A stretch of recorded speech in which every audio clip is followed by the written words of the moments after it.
TB still is number one killer.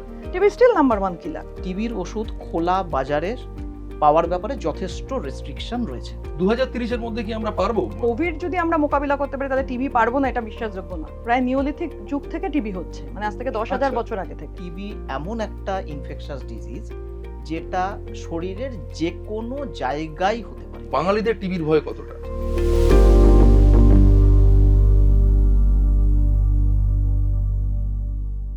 নমস্কার, এই সময় লাইভে আপনাদের স্বাগত। আপনারা দেখছেন হেলথ টক্স দি রিসার্চ ফাইলস। আমি অনির্বাণ। আমার সঙ্গে আজকে যে দুজন অতিথি রয়েছেন তাদের সাথে পরিচয় করিয়ে দেবো। তার আগে বলি আজকের টপিকটা। আজকের টপিক হচ্ছে টিবি যখন ছিড় দাঁড়ায়। আমার সঙ্গে আছেন পাবলিক হেলথ স্পেশালিস্ট এবং পাবলিক হেলথ সায়েন্টিস্ট বলাই ভালো ডক্টর পর্ণালী ধর চৌধুরী এবং স্পাইন সার্জন ডক্টর সৈকত সরকার। নমস্কার। প্রথমেই আমরা টিবি নিয়ে প্রশ্নতে ঢুকবো ডক্টর পর্ণালী ধর চৌধুরীকে দিয়েই। তার কারণ এই টিবি তো অনেক পুরনো রোগ, মানে কিন্তু আজও এত আধুনিক হয়ে গেছে চিকিৎসা বিজ্ঞান, রোবট যেখানে সার্জারি করছে সেখানে আজও টিবি লোকের হচ্ছে, টিবিতে লোকে মারা যাচ্ছে, এটা কেন? হ্যাঁ, আপনার প্রশ্নটা খুবই ভালো। মানে বেসিক্যালি শুরু করতে গেলে এটার উত্তরটা একটা শব্দে যদি দিতে হয় তাহলে আমি বলবো যে দ্য পলিটিক্স আর কি, মানে রাজনীতি। টিবি রোগের পেছনে যে রাজনীতি সেটাই কারণ। তো সেখানে যাওয়ার আগে আমি দুটো কথা বলতে চাই আর কি, যে এটা বোঝার জন্য যেটা দরকার সেটা হলো যে দ্য হিস্টোরিক্যাল পার্সপেক্টিভ আর কি টিবির। এখন কি বলুন তো, এই যে আপনি বললেন যে টিবি বহু পুরনো রোগ, কিন্তু এত অ্যাডভান্স হওয়া সত্ত্বেও হচ্ছে। এবার পুরনো মানে কত পুরনো? প্রায় নিওলিথিক যুগ থেকে টিবি হচ্ছে, মানে আজ থেকে 10,000 আচ্ছা। বছর আগে থেকে। ধরুন খ্রিস্টপূর্ব 400 শতকেও টিবির কথা আছে, হিপোক্রেটিসের ইয়েতে, মমিতে আছে। এখন আমি হালের কথা যদি বলি, হাল বলতেও আজ থেকে প্রায় 300 শতাব্দী আগে, মানে 17th সেঞ্চুরি আর 18th সেঞ্চুরিতে টিবি তুঙ্গে ওঠে। আচ্ছা, হ্যাঁ, ইউরোপে এবং এশিয়াতে এবং সব জায়গাতে, নর্থ আমেরিকায়। এবং টিবিতে তো অনেক রথী মহারথীরাও মারা গেছেন আর কি। আমরা একটু ইতিহাস অনেক ঘাটলে বিখ্যাত দেখি, হ্যাঁ, মানুষ, জন অনেক কিটস থেকে বিখ্যাত শুরু মানুষ। করে ফ্রান্স কাফকা থেকে শুরু করে আমাদের এখানেও অনেকে আছেন। তখন কিছু মানে মৃত্যুর প্রায় অর্ধেকটাই যদি বলা যায় যে টিবিতে, তাই তো? এবং কোনো আমাদের যে চিকিৎসা নথি আছে, হ্যাঁ, তখন চিকিৎসা ছিল না। পরে যেটা হলো যে লেট 19th সেঞ্চুরিতে রবার্ট কক যেটা আবিষ্কার করলেন যে হ্যাঁ, টিবি কোনো ভূতের দেওয়া না, ভগবানেরও দেওয়া নয়। টিবি ব্যাকটেরিয়ার দ্বারা হচ্ছে আর কি। ব্যাকটেরিয়াটার নাম মানে মোটামুটি সবাই জানে যে মাইকোব্যাকটেরিয়াম টিউবারকিউলোসিস। তো এটা যখন জানা গেল, তারপরে কি হলো, চিকিৎসা বিজ্ঞানটা একটা স্ট্রিমলাইন পেলো যে এটাকে তো প্রতিরোধ করে ব্যাকটেরিয়াটা দিশা কিভাবে, পেলো। হ্যাঁ। তার ফলে কি হলো, 1921-এ একটা ভ্যাকসিন আবিষ্কার হলো, বিসিজি ভ্যাকসিন, যেটা আমরা আমাদের সবাই এককালে নিয়েছি। আজও বোধহয় দেওয়া হ্যাঁ, হয়। দেওয়া হয়, এবং সেটার উপকারিতা অপকারিতা পরে কথা হবে কতটা এফেক্টিভ। তো সেটার পরে টিবির অনেকটা আয়ত্ত করা গেল, মানে ইউএসএ, নর্থ আমেরিকা, ইউরোপে যে টিবির পরিসংখ্যানটা ড্রাস্টিক্যালি ড্রপ করে। তখন টিবির কমে গেছে, টিবি ইরাডিকেট করা যাবে, এই কিছুদিনের মধ্যে অ্যান্টিবায়োটিক আসলো। সবাই খুবই মানে প্রচণ্ডভাবে দে আর ভেরি মাচ কনফিডেন্ট যে টিবি উইল নট স্টে। কিন্তু তারপরেও টিবিটা রয়ে গেছে। এটার পেছনে রাজনীতি। রাজনীতিটা কিরকম রাজনীতি? এটা তো আন্তর্জাতিক রাজনীতি একদম। আন্তর্জাতিক রাজনীতি। এবার এই রাজনীতিটা কিরকম ধরুন, সেটা হয়েছে বেসিক্যালি আজকে কিন্তু ইউএসএ বা যে কোনো ডেভেলপড কান্ট্রিগুলো বা যেগুলো আমরা বলতে পারি ধনী দেশ তথাকথিত, সেখানে টিবি নিয়ে কোনো মাতামাতি নেই। টিবি নিয়ে মৃত্যু সেইভাবে হচ্ছেই না আনলেস যারা এইচআইভি, একটা কোমরবিড, মানে টিবিটা হচ্ছে একটা ভালনারেবল পপুলেশন এবং ইমিউনো কম্প্রোমাইজড ওইগুলোতে। কিন্তু ভারতবর্ষে কি হচ্ছে যে টিবিটা এখন এখানে প্রায় 25%, প্লাস মাইনাস 1-2% যাই ধরুন, এটা রয়ে গেছে। এবং সেটা উত্তরোত্তর বৃদ্ধি পাচ্ছে, কারণ এখন কিন্তু প্রায় হারটা এমনি টিবির 30% রিডাকশন দেখাচ্ছে, আবার মাল্টিড্রাগ রেজিস্ট্যান্টটা আবার বাড়ছে 3%, এরকম ভাবে। মানে জিনিসটা খুব কমপ্লেক্স। তো এটা কেন? এটার কারণটা হয়ে গেছে মেনলি এখন যেটা দেখা যাচ্ছে যে সেটা এপিডেমিওলজিক্যাল পার্সপেক্টিভ বলুন বা পাবলিক হেলথ পার্সপেক্টিভে বলতে গেলে, এটা হচ্ছে socio structural and socio economic. মানে যেখানে দারিদ্রতা বেশি, যেখানে জনঘনত্ব বেশি, যেখানে স্যানিটেশনটা ভালো না, এবং মাইগ্রেশন আছে, এবং একদম ভারতবর্ষ তার আদর্শ জায়গা। এবং আপনি যদি দেখেন যে পরিসংখ্যানে রাজনীতি বললাম, আরেকটা প্রধান উদাহরণ দিতে পারি, যে দেশভাগের পরে কিন্তু টিবি প্রচুর হয়েছিল, সেই পরিসংখ্যানটা আবার ধরা পড়েনি, এটা কিন্তু মাইগ্রেশনের কারণে, ঠিক আছে? তো এইবারে কি হচ্ছে, আপনার যদি পরিসংখ্যান না থাকে সেইভাবে তো আপনি ফান্ডও পাচ্ছেন না রিসার্চটা করার জন্য, বা সেটার জন্য যে পলিসি করা দরকার। আজকে ভারতবর্ষের যে স্ট্রাকচার, মানে মেডিকেল হেলথ সায়েন্সের ফর টিবি, এটার যে ফান্ডিংটা খুবই সীমিত, এবং সত্যি সত্যি কোনো ইন্টারেস্ট নেই আমাদের। কারণ আজকে এটা আপনি যদি কাউকে বলেন যে টিবিতে সর্বাপেক্ষা, মানে কমিউনিকেবল ডিজিজের মধ্যে সর্বাপেক্ষা বেশি লোক মারা যাচ্ছে, অনেকেই অবাক হবে, কারণ অনেকেই তো পার্থক্যটা জানে না সংক্রামক আর নন সংক্রামক রোগ কি। তাহলে সবাই ভাবছে হার্ট অ্যাটাকটা বিশাল ব্যাপার। যাই হোক, তো সেক্ষেত্রে টিবিটা নিয়ে কথাবার্তা কম হয়ে গেছে পুরো ব্যাপারটার মধ্যেই, যেহেতু TB still is number one killer. TB still number one killer. আমাদের সে কারণগুলো তো অনেক লেটেন্ট টিবি থাকে, ধরা পড়ে না। এখন যেটা আমি বলছিলাম, মাল্টি ড্রাগ রেজিস্ট্যান্ট টিবি অনেক বেড়ে গেছে, সেটা ধরতে সময় লাগে। তো এই বিভিন্ন কারণে বেসিক্যালি যেটা হচ্ছে যে আন্তর্জাতিক যে রাজনীতিটা আপনি বললেন, আমরা সেটা শিকার আজকে ভারতবর্ষ। আর আমাদের নিজস্ব তো অত রিসোর্স নেই, বা সেই পলিসিটা এখনো তৈরি হয়নি যেটাতে আমরা নিজেরাই পুরো স্ট্রাকচারটাকে চেঞ্জ করে দিতে পারবো, তাই তো? এই যে আজকে এত কিছু হচ্ছে, আপনি কি করে মাইগ্রেটরি ওয়ার্কারদের আটকাবেন? সম্ভব না। স্যানিটেশনটা একটা জায়গায় কি করে চেঞ্জ করে পুরো সাংঘাতিকভাবে সুয়েজ সিস্টেম, এটা তো লং টার্ম একদম। প্রসেস।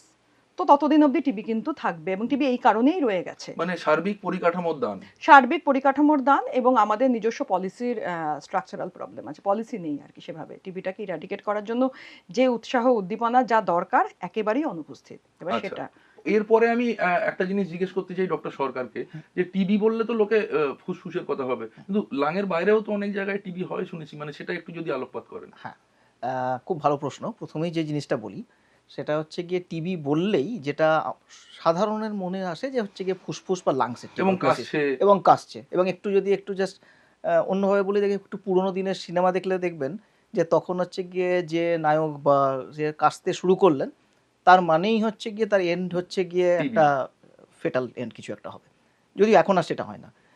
তো যে প্রসঙ্গে ছিলাম সেটা হচ্ছে যে টিবি এমন একটা ইনফেকশাস ডিজিজ যেটা শরীরের যে কোনো জায়গায় হতে পারে। আচ্ছা। হ্যাঁ, তার মধ্যে অবশ্যই লাংসটা হচ্ছে সব থেকে কমন জায়গা, মানে ফুসফুসের টিবি বা pulmonary tuberculosis is the commonest. এটা ছাড়াও লিম্ফ নোড, হাড়ে, এবং হচ্ছে কি স্কিনে, সব জায়গাতে টিবি হতে পারে। মানে বরঞ্চ এটাই বলা মুশকিল যে কোন জায়গায় টিবি হয় না, সব আচ্ছা। জায়গাতে হতে পারে। অবশ্যই কমনেস্ট হচ্ছে পালমোনারি টিউবারকুলোসিস। এবার যে প্রসঙ্গ বললেন যে হাড়েও হতে পারে কিনা, হ্যাঁ অবশ্যই হাড়ে হতে পারে। হাড়ের টিউবারকুলোসিস ইনফেকশন খুব আনকমন নয়।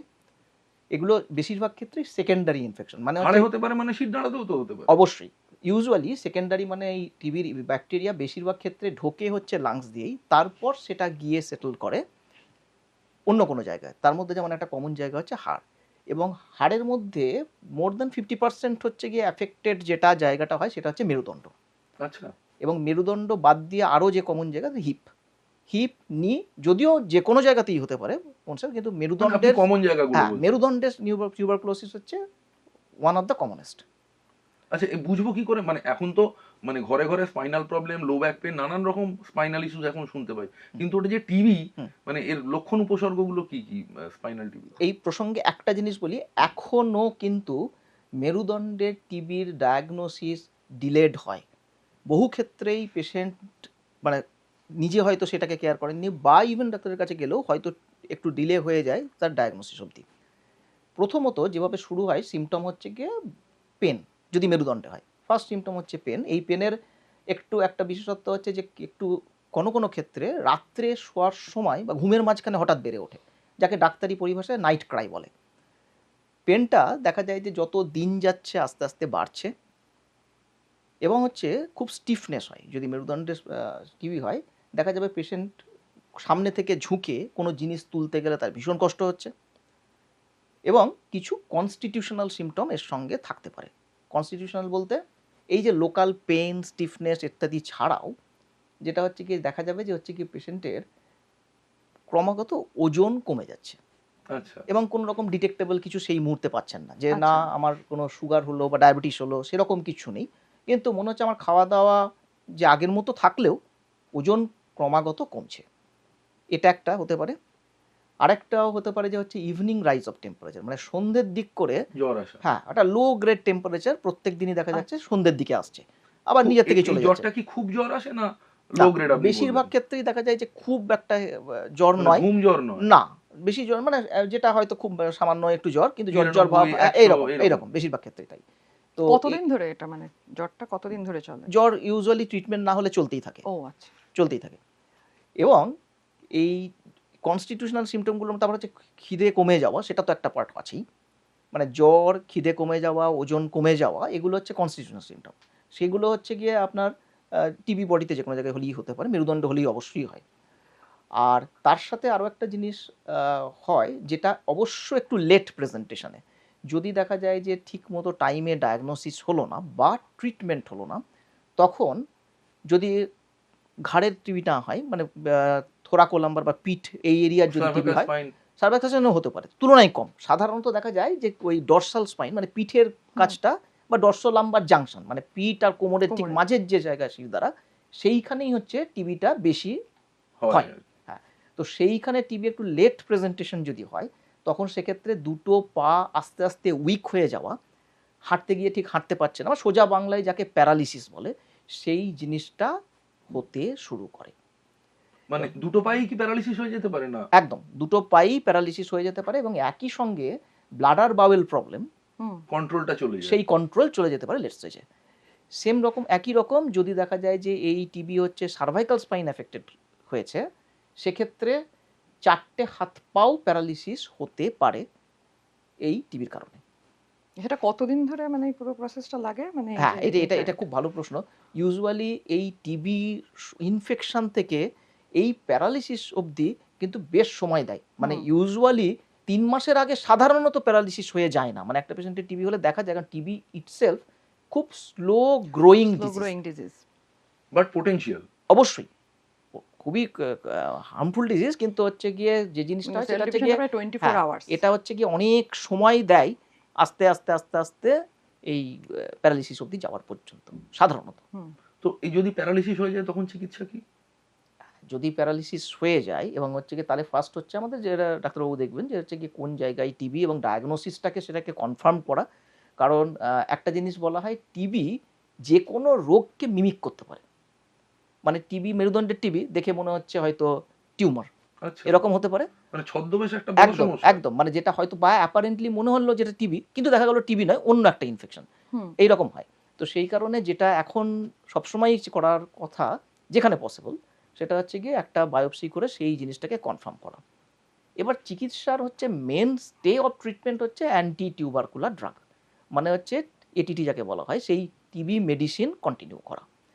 এবার যদি মানে ওই 4টে ওষুধ যেটা দেওয়া হয় নাকি? সেটা ডিপেন্ড করছে, 4টে ইউজুয়ালি 4টে দিয়ে শুরু করা হয় সাধারণ টিউবারকুলোসিসের ক্ষেত্রে, এবং 2 মাস পর সেখান থেকে কমিয়ে নেওয়া হয়। আর মেরুদণ্ডে যদি টিউবারকুলোসিসের কারণে পেশেন্ট প্যারালিসিস হয়ে যায়, সেক্ষেত্রে কিন্তু সার্জারির প্রয়োজনীয়তা বেশিরভাগ ক্ষেত্রেই রয়েছে। যদিও শুধুমাত্র প্যারালিসিস না, যদি দেখা যায় কোনো বনি ইনস্টেবিলিটি তৈরি হয়েছে, মানে মেরুদণ্ডের যে টিবিতে কি হয়, যে হাড়গুলোকে ডিস্ট্রয় করতে শুরু করে, যে হাড়গুলোর যে ক্ষয়, তার ফলে সেখানে একটা ইনস্টেবিলিটি যদি হয়, সেক্ষেত্রে সার্জারির প্রয়োজন, বা প্যারালিসিস হচ্ছে বা হয়ে গেছে সেক্ষেত্রেও সার্জারির প্রয়োজন হয়। তখনও কি ওষুধ খেতে হয় না? মানে সার্জারি করলে না ওষুধের মতন চলবে সার্জারি? হ্যাঁ, এই প্রসঙ্গে বলি, সেটা হচ্ছে গিয়ে সার্জারিটা টিবির মেডিসিনের সাবস্টিটিউট নয়। আচ্ছা, টিবি হলে পারে তার সার্জারি লাগতেও পারে, নাও লাগতে পারে, কিন্তু টিবির মেডিসিন তাকে কন্টিনিউ করতে হবে। সার্জারি করার পরেও তাকে নির্দিষ্ট সময়কাল ধরে সেই টিবির মেডিসিন খেতে হবে। ইউজুয়ালি এই মেরুদণ্ডের বা কোনো এই যে হাড়ের টিবির ক্ষেত্রে ডিউরেশনটা একটু বেশি রাখা হয়। সেক্ষেত্রে তিনি ডাক্তারবাবুই ঠিক করবেন, 9 মাস থেকে 1 বছর, বা প্রয়োজন হলে তার বেশি খেতে হতে পারে। তার মানে একটা জিনিস মানে সাম আপ করার জন্য জিজ্ঞেস করতে চাই যে কারোর পিঠে বা কোমরে বা শিরদাঁড়ায় এক কথায় বলতে গেলে ব্যথা, ওজন কমছে, সেক্ষেত্রে কি সন্দেহ করার একটা অবকাশ থেকে যায় যে এটা শিরদাঁড়ায় টিবি হয়েছে কিনা? যে ব্যথা মেরুদণ্ডে হয়েছে বা শিরদাঁড়ায় হয়েছে, এবং সেটা হচ্ছে গিয়ে যাচ্ছে না, কন্টিনিউয়াস রয়েছে, তার সঙ্গে যে স্টিফনেস রয়েছে বা কনস্টিটিউশনাল সিমটম যেগুলো ইভিনিং রাইজ অফ টেম্পারেচার বা ইত্যাদি রয়েছে, সেক্ষেত্রে, এবং ওজন কমে যাওয়া, এই সবগুলো যদি থাকে, তাহলে অবশ্যই ডাক্তারের পরামর্শ নেওয়া উচিত। কারণ টিবির তো সম্ভাবনা রয়েছে, টিবি ছাড়া অন্য টিউমার বা অন্য কিছুও হতে অন্য পারে। কিছুও হ্যাঁ, হতে পারে। মানে যদি কন্টিনিউয়াসলি চলে এই ব্যথা, যেটা সাধারণ 1-2 দিনের মধ্যে নিজের থেকেই সেটেল করে গেল না, বা একটা অনেক সময় বলা হয় যে যদি আপনার হঠাৎ করে ব্যথা হয়, আপনি একটা প্যারাসিটামল খেয়ে দেখতে পারেন, তো তাতে অনেক ক্ষেত্রেই জিনিসটা সেটেল করে যায়, যে আর হয়তো ডাক্তারের কাছে যাওয়ার প্রয়োজনীয়তা হলো না।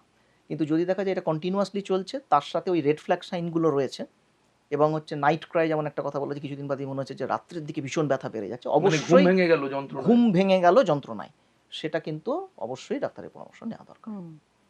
আচ্ছা, তো আমি এবার প্রণালীকে একটা জিনিস জিজ্ঞেস করতে চাই, এই মানে সারা দুনিয়ায় যে এতগুলো বড় বড় এজেন্সি আছে যারা আর কি হুম হুম স্বাস্থ্য নিয়ে হুম কাজ হুম করে, মানে প্রথমেই তো বিশ্ব হু, স্বাস্থ্য হ্যাঁ সংস্থা বিশ্বস্ত, হু এর হ্যাঁ কথা হ্যাঁ আছে, হ্যাঁ, ওয়ার্ল্ড হেলথ WHO। অর্গানাইজেশন। তো এরা কি মানে এদের রোলটা কি? এরা কি এত নীরব, মানে সত্যিই নীরব, না এরা সত্যি কিছু করে মানে আপনার প্রশ্নটা হচ্ছে WHO র টু রোলটা টু এটা control control the TB. Tuberculosis? আচ্ছা আচ্ছা, সেক্ষেত্রে এটা আমি যেহেতু আমরা ইন্ডিয়ার কনটেক্সটে কথা বলছি সেই ক্ষেত্রে নিশ্চয়ই। বলি। তো এখানে বিশ্ব স্বাস্থ্য সংস্থা বা WHO র পাশে আপনার ওয়ার্ল্ড ব্যাংক আছে, তো গ্লোবাল হেলথ ফান্ড আছে, এরকম বেশ কিছু কিছু ইন্টারন্যাশনাল স্ট্রং অর্গানাইজেশন যাদের রোলটা অ্যাকচুয়ালি কিভাবে বলা যায় এটা, সেটা হলো যে তাদের রোলটা খুব যে সাইলেন্ট তা নয়, বাট তাদের খুব অ্যাক্টিভ রোলও কিন্তু নেই। এবার এই যে নেই, সেটা ওদের থাকার সুযোগও খুব কম। কারণ বেসিক্যালি আপনি যদি WHO স্ট্রাকচারটা দেখেন যেভাবে এটা কাজ করে, সেটা হলো যে এগুলোর কিছু মেম্বার স্টেট আছে, তাই তো, দেশগুলো আছে যারা হুয়ের তো নিজস্ব কোনো ফান্ড নেই, না। ফান্ডগুলো আসছে, তাই তো। তাতে কি হয় যে আলটিমেটলি যদিও WHO একটা নিউট্রাল বডি, ওদের কাজ করা উচিত সম্পূর্ণ নিরপেক্ষভাবে, কিন্তু একটা প্রেশার, এই যে বললাম পলিটিক্স, একটা জিওপলিটিক্যাল প্রেশার থেকে যাচ্ছে, তাই তো, যারা বেশি ফান্ড দিচ্ছে। সেক্ষেত্রে কি হচ্ছে যে ধরুন ইউএসএ বা আমি ইউরোপের দেশগুলোর যে ফান্ড বা অবভিয়াসলি ইউএস তো মেজর শেয়ার, তাতে রাজনৈতিক যে পটভূমিটা বদলে যায়। কারণ ওদের যেহেতু ওটা প্রায়োরিটি নয়, they were very much capable of get rid of this one. তো এখন যেটা হয়ে গেছে যে WHO কিছু নিয়মাবলী প্রকাশ করছে, রিপোর্টও প্রকাশ করছে, তাই তো, যে কি অবস্থা, ওয়ার্ল্ড টিউবারকুলোসিস ডে আছে এবং সেই সময় বিভিন্ন দেশের চিত্র, কিন্তু সেটা এক্সিকিউট করার কিন্তু প্রধান দায়িত্ব হয়ে যায় দেশগুলোর। মানে ধরুন WHO বলে এইগুলো করো দেশগুলোকে, এবার দেশগুলোর যদি সেই রকম ক্যাপাসিটি বা সেই স্ট্রাকচার না থাকে, হ্যাঁ, মানে যে ইমপ্লিমেন্ট করা। ইমপ্লিমেন্ট করা, তাহলে তখন আর সেই নিয়মাবলীর কোনো কাজে লাগছে না, তাই তো। এবার আমাদের দেশের ক্ষেত্রে যেটা হয়েছে যে হ্যাঁ WHO নিয়মাবলী আছে, কিন্তু আমাদের যে যে এত পপুলেশন, এটা একটা বিশাল এটা তো সমস্যা। সমস্যা। এবং সেখানে আরেকটা যেহেতু টিবি স্প্রেডিংটা, যেটা আমরা বলছিলাম যতই স্লো হোক, এটা যেহেতু একটা ইনফেকশাস ডিজিজ, এটা স্প্রেড করছে, তো যেটা আগেই বললাম যে সোশ্যাল বা সামাজিক যে পটভূমি, তাতে এইগুলোকে যদি অ্যাড্রেস না করতে পারি আমরা, এবং সেখানে WHO সত্যিই সেরকমভাবে রোল নেই, একটা বিশাল ইন্টারনাল অ্যাওয়ারনেস দরকার, যেটা সত্যি সত্যি মিসিং আছে। এবং এই প্রসঙ্গে একটা কথা বলি যে এখন প্রাইম মিনিস্টারের একটা আমাদের যে নতুন মিশন, যেটা 2030-এর মধ্যে, 2030-এর মধ্যে হ্যাঁ আমরা হ্যাঁ হ্যাঁ হ্যাঁ, সেই একটা টিবি শুরু টিবি হয়েছে। শূন্য ভারত করতে চাই, হ্যাঁ হ্যাঁ, যেটাকে মাঝে বলা হয়েছিল 2025-এর মধ্যেও আমরা 25টা 2030টা টার্গেট, কিন্তু আমরা চেষ্টা করব 2025, সেটা তো পেরিয়ে গেছে। 2030-এর মধ্যে কি আমরা পারবো? না না মানে হ্যাঁ, এগুলো না, উত্তরটা এক কথায় না, বাট যেটা হয়েছে যে মানে ডেভেলপমেন্ট ইউএন এর যে ডেভেলপমেন্ট প্রোগ্রাম সাস্টেনেবল গোল নাম্বার 3-তে এটা বলা হচ্ছে যে অ্যাটলিস্ট 2050, আর ইন্ডিয়াতে এটা 2030, একটা ওভার কি বলবো যে অতি আশাবাদী একটা চিন্তা ভাবনা যে করা যাবে কিনা, উত্তর না। কারণ ব্যাপারটা হচ্ছে যে সম্ভব নয়, আমরা অলরেডি 2026-এ, এবং সেটার মূল কারণ হচ্ছে টিবিটা কিন্তু 30% কমছে দেখাচ্ছে আর কি, রিপোর্ট, WHO রিপোর্টই বলছে যে 30% ইন্ডিয়াতে কমেছে। আবার ওদিকে দেখাচ্ছে 3% বাড়ছে হচ্ছে মাল্টিড্রাগ রেজিস্ট্যান্ট টিবি। তাহলে কি হলো, এবারে আপনাকে তো সবগুলো ডিটেকশনই ঠিকমতো করতে হবে, সেই জায়গাটায় এসে এই জিনিসটাকে নিয়ে কি যেভাবে এগোনো দরকার সেই এগোনোটা হচ্ছে না, এবং এর জন্য একটা লং টার্ম অ্যাডহেরেন্স দরকার, অ্যাডহেরেন্স প্রোগ্রাম দরকার। যদিও ইন্ডিয়াতে আপনার ধরুন আজকে WHO যখন লেট 1990, খুব সম্ভবত 1992-তে DOT program, direct observation treatment যে সিস্টেমটা শুরু করলো বিভিন্ন সেটা তো জায়গায়, সাফল্য সেটা মিলেছিল। ইউএসএতে তো প্রচুর সাফল্য। কারণ ওখানে তো আর স্ট্রাকচারটা তো থাকতে হবে যাতে আপনি ডটটা ফেলবেন, এবার ডটটা করে দিচ্ছেন কিন্তু স্ট্রাকচার নেই, তো মানুষের অ্যাডহেরেন্স কম। এক নম্বর ডিটেকশনেই তো কত সময় চলে যাচ্ছে, যে এমনি টিবি, লেটেন্ট টিবি নাকি মাল্টিড্রাগ রেজিস্ট্যান্ট হয়ে আছে, যখন ধরা পড়ছে তখন অলরেডি বেশ কিছুটা লেট, এটা একটা কারণ হয়। দ্বিতীয় হচ্ছে আমাদের যে ন্যাশনাল টিউবারকুলোসিস প্রোগ্রাম আছে সেটাকে আবার রিভাইজ করলো, তাই তো, সেইটা রিভাইজ করার পরেও যে যে ইয়েগুলো নিয়েছে, সেগুলো যদি কখনো পরে সুযোগ হয় বলবো, সেগুলো অ্যাডহেরেন্স থাকছে না। তার ফলে কি হচ্ছে, তার ফলে কখনোই সেটা 2030 তো ভুলে যান, 2050-এর মধ্যে যদি কোভিডের যেরকম আমাদের একটা সামরিক তৎপরতা ছিল, সেরকম একটা তৎপরতা যদি নেওয়া যায়, তাহলে হয়তো কিছুটা সম্ভব কমানো। আদারওয়াইজ যদি এখন দেখাচ্ছে 10% কমেছে হচ্ছে বোধহয়, আমি যদি খুব ভুল না করে থাকি 2015 থেকে 21-এর মধ্যে। আবার হঠাৎ করে কোভিড আসার জন্য কি হলো, দুটো মিলে গেল, কোভিড আর টিবি তখন রিপোর্টিং কম হলো, তার ফলে দেখা যাচ্ছে যে 30% রিডাকশন। এগুলো নাম্বারগুলো তো একটু কোভিড pseudo। আমাদের অনেকটা পিছিয়ে দিয়েছে। হ্যাঁ, কোভিডের ওই সময় যেভাবে হয়েছে, এবার কোভিড যদি আমরা মোকাবিলা করতে পারি তাহলে টিবি পারবো না এটা বিশ্বাসযোগ্য নয়। সেটা অবশ্যই করা যেতে পারে এবং সম্ভবও। তো সেই ডটসটা এখন একমাত্র উপায় গিভেন দ্য সিচুয়েশন, কিন্তু এই ডাইরেক্ট অবজারভেশন যে ট্রিটমেন্ট সিস্টেমটা WHO যেভাবে বলছে সেটা এখানে সেভাবে একেবারেই হচ্ছে না। তার মানে আপনি বলতে চাইছেন যে বিশ্ব স্বাস্থ্য সংস্থার বেঁধে দেওয়া নির্দেশিকা আমরা কতটা সৎভাবে এবং কতটা নিপুণভাবে পালন করতে পারলাম, ইমপ্লিমেন্ট করতে পারলাম প্রোগ্রামগুলোকে, সেটার উপর অনেক কিছু ডিপেন্ড করছে। হ্যাঁ, মানে সৎ শব্দটা আমার একটু আপত্তি, যেমন সৎ অসতের ব্যাপার না, ব্যাপারটা হচ্ছে আমাদের তো ক্যাপাসিটি থাকতে হবে। মানে আমি সৎ হতে চাই কিন্তু আমার ক্ষমতাই ক্যাপাসিটিটা নেই নেই। আচ্ছা। সৎ হওয়ার। তা আমি কি করব? মানে হ্যাঁ, ক্যাপাসিটিটার জায়গাটা তখন আমাকে একটু ক্যাপাসিটিটা বাড়াতে হয়, যে কি কারণে আমি পারছি না। তো সেই জায়গাটায় ওই কিছু প্রবলেম তো আমাদের আছেই ভারতবর্ষের।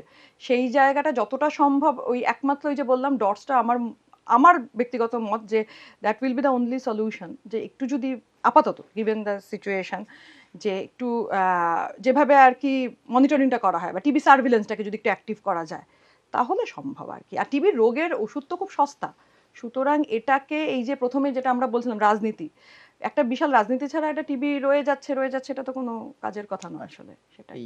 এই প্রসঙ্গে হ্যাঁ, একটু বলুন। জাস্ট কয়েকটা কথা বলে নিই। যে এই যে প্রণালী যেটা বললো যে ডটস এবং হচ্ছে কি এই টিউবারকুলোসিস যে কন্ট্রোল প্রোগ্রামগুলো কেন্দ্রীয় সরকারের মানে হুম। পর্যালোচনা করে করে বিভিন্ন সময় চেঞ্জ হয়। চেঞ্জ হচ্ছে। এখন যে প্রোগ্রাম সেটা ডটস নয়, এখন যেটা চলছে সেটা RNTCP এক্স্যাক্টলি ওই যে রিভাইজ হ্যাঁ, যেটা চলছে। এখানে হচ্ছে পেশেন্টকে 1 মাসের ওষুধ দিয়েই দেওয়া হয়। ডটস মানে হচ্ছে কি আমি সপ্তাহে সপ্তাহে দিচ্ছি, প্রতিদিন আমার দিয়ে সামনে খাওয়া, তুমি ওষুধটা খাওয়া। খাবে, সেটা এখন নেই। এখন হচ্ছে এই প্রোগ্রামটা চলছে। আর একটা ব্যাপার যেটা ও বলেছে, ঠিকই বলেছে যে সস্তা। এবার এই প্রসঙ্গে আমি একটা অন্য কথা বলি। এটা সস্তা বলতে কতটা সস্তা? তার উত্তর হচ্ছে, আমাকে যদি বলেন তাহলে হচ্ছে গিয়ে 0 তার দাম। হ্যাঁ। তাই হওয়া উচিত। কেন? এটা হচ্ছে সেন্ট্রাল গভর্নমেন্টও ঠিক এটাই চাইছে এবং আমিও সাপোর্ট করি। যেটা হচ্ছে যে টিবির ওষুধ খোলা বাজারে পাওয়ার ব্যাপারে যথেষ্ট রেস্ট্রিকশন রয়েছে।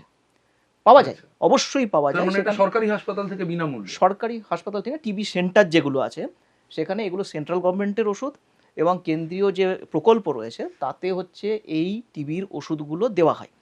এবং তবু হয়তো নর্মাল যে টিবি বলি আমরা, যেটাতে আপনার এইচআরজিডি বা হুম, আইসোনাইজের রিফাম্পিসিন, ইথামবিউটল, হ্যাঁ, হ্যাঁ, পাইরাজিনামাইড যেগুলো ইউজ হয় সেগুলো বাজারে পাওয়া যেতে পারে নর্মাল ফার্মেসিতে। অবশ্যই সেক্ষেত্রে সেই টিবির যে পেশেন্ট রুগীকে তাকে নথিভুক্ত হতে হবে আধার কার্ড এবং ইত্যাদি দিয়ে, নোটিফাইবল নোটিফাইবল Notifiable। ডিজিজ।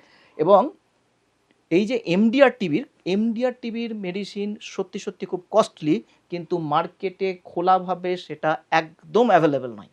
এবং সেন্ট্রাল গভর্নমেন্ট যেটা চায় সে প্রতিটা এমডিআর টিভি যাতে রেজিস্টার্ড হয় এবং সেটা শুধুমাত্র কেন্দ্রীয় সরকারি যে জানবে। প্রকল্পগুলো আছে, মানে সরি যে যেগুলো- হসপিটালগুলো আছে, হুম। টিবি সেন্টার স্পেশাল যেগুলো, সেখান থেকে এই বিডাকুইলিন অ্যান্ড আদার্স যে মেডিসিনগুলো সেগুলো দেওয়া হয়।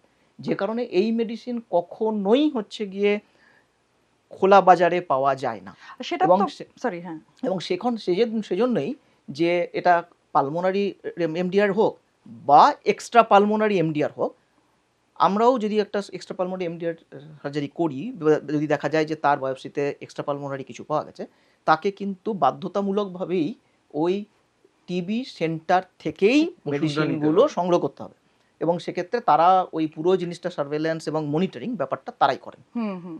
আর এইটা যেটা ডক্টর সরকার বললেন সেটা খুবই ঠিক, কারণ ব্যাপারটা হচ্ছে যে ওই যে রিভাইজ যেটা যে national TB control programme RNTCP, সেটাতে যেটা করেছে যে এমডিআর টিভির যে পাওয়া যাবে সেটা তো না পাওয়াটাই বোধহয় বাঞ্ছনীয়। ওনারা ভালো বলতে একদমই, পারবেন, যাতে- কারণ অলরেডি তো রেজিস্ট্যান্ট হয়ে আছে। তো Right. তারা তো এটা তো নিজেরা ইয়ে করে খাওয়াটাও তো কোনো, সেটা ভালো করেছে মানে হ্যাঁ। কিন্তু আমার ওই যে যেটা আমি ফিরে আসি আবার ডটসে, আমার ভরসাটা বেশি ছিল, কারণ ওই অনেকটা কিউবার কন্টেক্ট মডেলটা যদি আমরা, কিন্তু মনে হয় যেটা এখন রিভাইজ যেটা ডটসটা এখন করছে না, এটার একটাই কারণ যেটা বোধহয় সম্ভব না আমাদের যেভাবে চলছে আমাদের structure-টা। পরিকাঠামোর কারণ আমাদের সমস্যা। ইন্স্যুরেন্সটা তো অন্যরকম পুরো, সেটা একটা ব্যাপার আর কি। আপনি তখন একটা কথা বলছিলেন যে সারা পৃথিবীতেই দেখেছি রথী মহারথীরা মারা গেছেন বা আক্রান্ত হয়েছেন। তো বাংলা মানে আমাদের পশ্চিমবঙ্গ তো এর ব্যতিক্রম নয়। তো বাঙালিদের টিবির ভয় কতটা? এটার কথা হচ্ছে যে বাঙালিদের টিভির ভয় অ্যাকচুয়ালি, যদি আমি তো ইতিহাসের কথাও বলেছি তাহলে ইতিহাসটা হ্যাঁ। নিয়েই বলি, যে ইতিহাসটা নিয়ে বললে বাঙালিদের টিভির ভয় খুব বেশি। কারণ বেসিক্যালি যেটা হয়েছে যখন স্বাধীনতা মানে 1948 মানে যে মাইগ্রেশনটা হলো, এবং ওই সময় যে পরিসংখ্যানটা সেটা দেখাচ্ছে যে সাউথ এশিয়াতে সব থেকে বেশি টিবি হচ্ছে ওয়েস্ট বেঙ্গলে, তার মধ্যে কলকাতায়, আচ্ছা। তাই তো? কারণ তখন আপনি যদি চিন্তা করেন যেভাবে কলোনিগুলো আছে, যেভাবে বাংলাদেশ থেকে লোক মাইগ্রেটরি পপুলেশন এসছে, তাদের যে স্যানিটেশন, তাদের যে কলোনি স্ট্রাকচার, তাতে টিবি প্রত্যন্ত বেশি ছিল।